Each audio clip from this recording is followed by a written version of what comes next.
Happy Friday. So,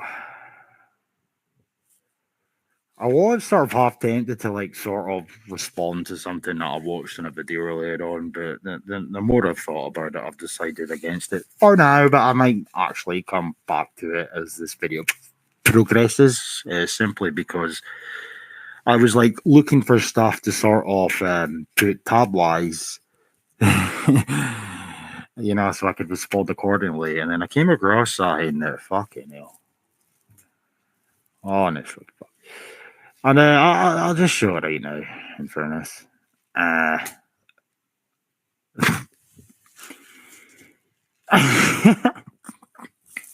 It's a few years old right enough, but fucking what? Scotland's international development policy must take white privilege into account. Jenny Gilruth. So obviously, bear in mind, she ended up being in charge. I say that lightly, of course. She overseen education for a while, educational reform post fentanyl Floyd.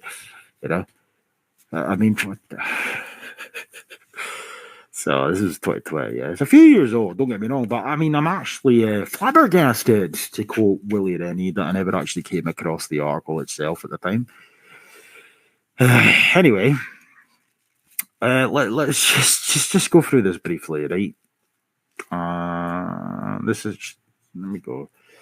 I could not help but consider the overwhelming number of white faces I've met in person or virtually since becoming Minister for International Development in February. This is not to dismiss the valuable expertise we have in Scotland. I was struck by the words of an academic in one of our partner countries recently. She said, "If you come to my country and you put a white person in charge of a program, when I could do that job, when I'm my local community, that's what Black Lives Matter means to me. That is white privilege." I mean, the term brain rot springs to mind. However, as far as I'm concerned, I don't really... I don't even know how to respond to that. What the fuck does that even mean, eh? If you come to my country and you put a white person in charge of a program, when I could do that job, when I know my local community, that's what Black Lives Matter means to me. Okay. That's white privilege. But yet the entirety of the premise of this article, by extension, what it was referring to, aka this fucking anti-racism movement that came on the back of George Floyd, etc., talks about the fact that there's too many institutions in Scotland that are filled with white people and whatnot. So the push is to try and get more diversity or diversification into these institutions, whether that be teaching, whether it be the fire service, whether it be the police service, whether it be the politics in general, etc. Is that not brown privilege, black privilege, BAME privilege? I don't know. Anyway, it then says, right, we should seek to set an example in Scotland, so movements such as the Black Lives Matter are very much on my mind.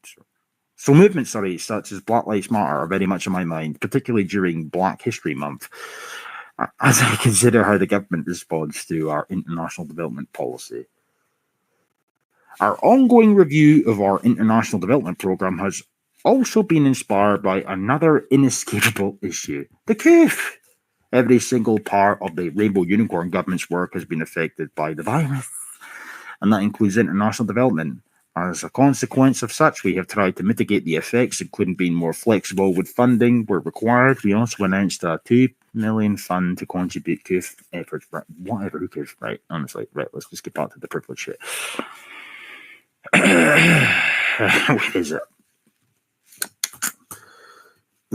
Let me be frank. I fully recognise I am a white Scottish guy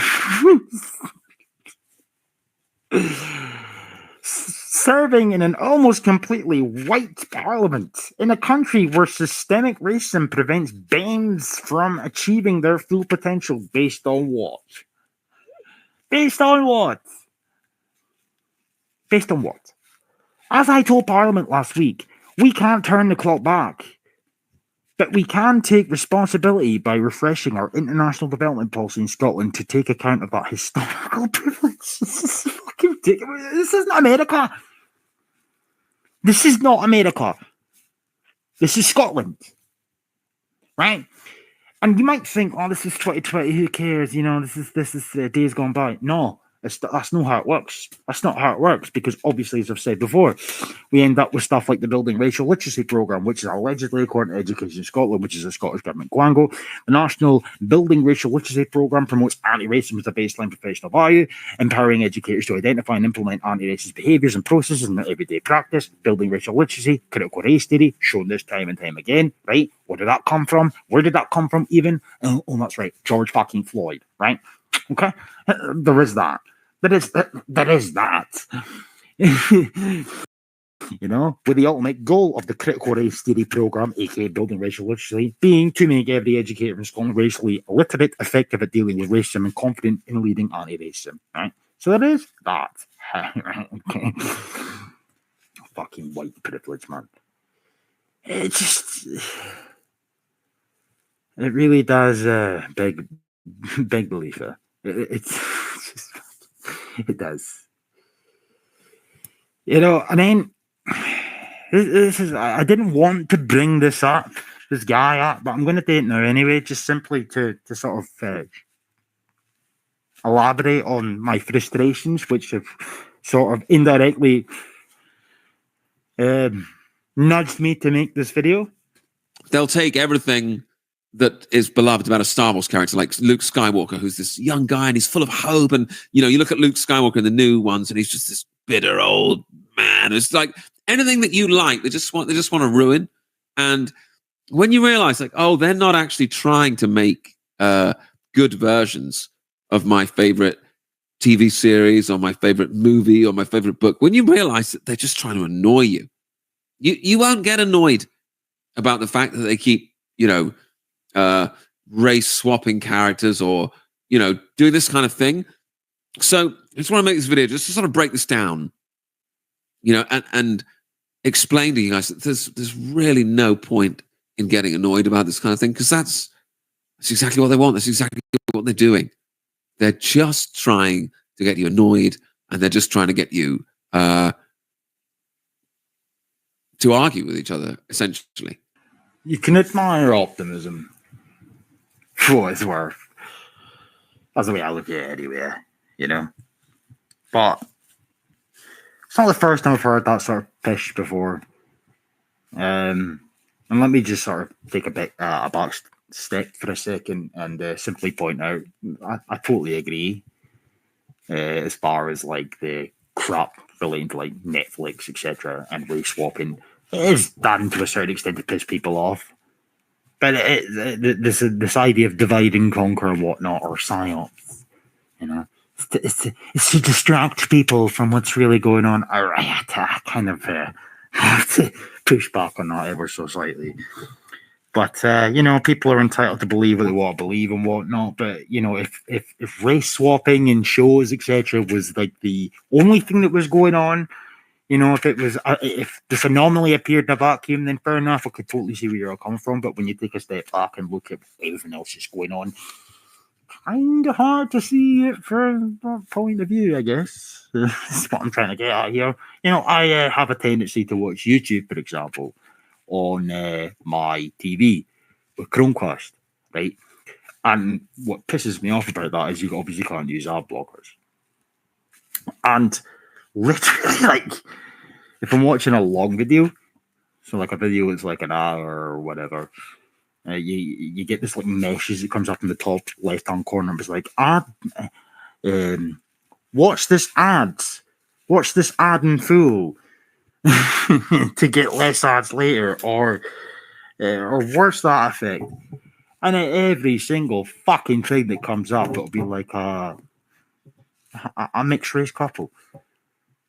You know, and everybody talks about when you turn on the TV, it's the same principle. Like, it's just mixed race ads all the time. Okay. And then, as I pointed out at the beginning of this video, stuff like what's going on in Scotland, but not limited to white privilege, anti-racist education, white, fucking white, you know? Kind of difficult to sort of see where people are coming from when they espouse the narrative that's the likes of your man talk about. As I said, this isn't, I'm not poo-pooing him. He's entitled to believe what the fuck he wants and whatnot, but like, I think we've come a long way since the days of naivety. Yeah, I remember when I was a lot younger. I don't necessarily know if the videos are still on my channel because, as I've said before, I had to delete a lot of my old videos because I kept getting strikes. But there was a period when I must have been about 18, 19, maybe even 20. Yeah, I don't know. I've had this channel since 2016, I think. But regardless, a couple of years later, I started coming across a lot of the articles full of vitriol relating to white people, etc. And due to my naivety, I would react in real time, and I would sort of say at the time, like, "What the fuck's this about?" Blah blah blah blah. Fast forward, long story short, I now am where I am, you know. But I don't understand why people to this day think that like everything that's blatantly anti-white can just go just a distraction. I don't get that stuff. I don't get it anymore. I really don't. You know, another example for it is Adolescence, the show that's come out and everybody was speaking about it a couple of weeks ago. So you've heard a lot of people saying that Adolescence is just another anti-white show, right? And then obviously Adolescence was based on, or according to like the people that are behind the show, not just Netflix, but like the I can't remember the guy's name. But regardless, like, I heard about a couple of horrifying stories, and it inspired me to like make this show. What the fuck's his name, man? I can't remember. But the two cases that the guy was speaking about, the murderers in question were BAME, for lack of better terminology, or to be blunt, right? So obviously, as I say, it's like the narrative is, BAMEs. Not sorry, the narrative is little white boys. I mean, it's anti-white, etc., etc. And for the people that are trying to argue against that, I would simply say to them, if a show was created that was accurate, that depicted in any capacity a brown and or a black guy, kid, whatever, adolescent, has been a machete wielding dickhead, a rapist, a misogynist, an incel, you would have uproar. You would have people saying, "Oh my god, you're like stereotyping brown and or black people or bands." Okay, they would do that, wouldn't they? Okay, we'll flip that, do a 180. Are you not stereotyping white people? Are you not stereotyping white kids? Any argument,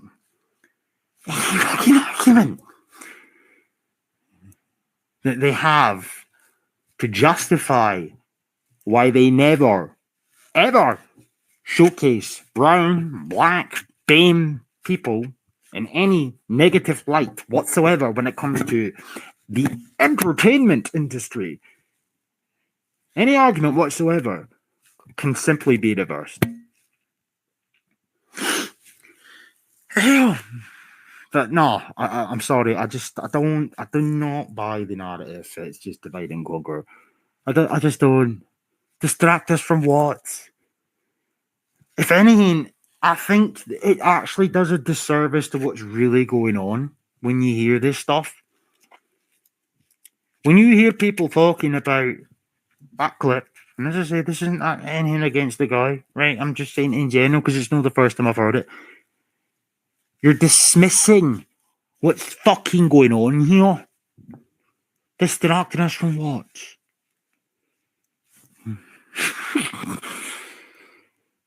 It's just you isolate it and look at it in a vacuum, then yeah, you can maybe see the point. And to a certain extent, I agree with the point that it pisses people off. If you just don't watch the stuff, then that's fine. But it's part of a much larger issue that's going on. Governments, politicians, media, education, every fucking facet of society, they're all singing from the same hymn sheet. And that hymn sheet is distinctively intersectionality related. Aggression Olympics, all that crap, everything's anti-white. Ew. I don't know. Just rambling, I guess, eh? Happy Friday, eh? Adios.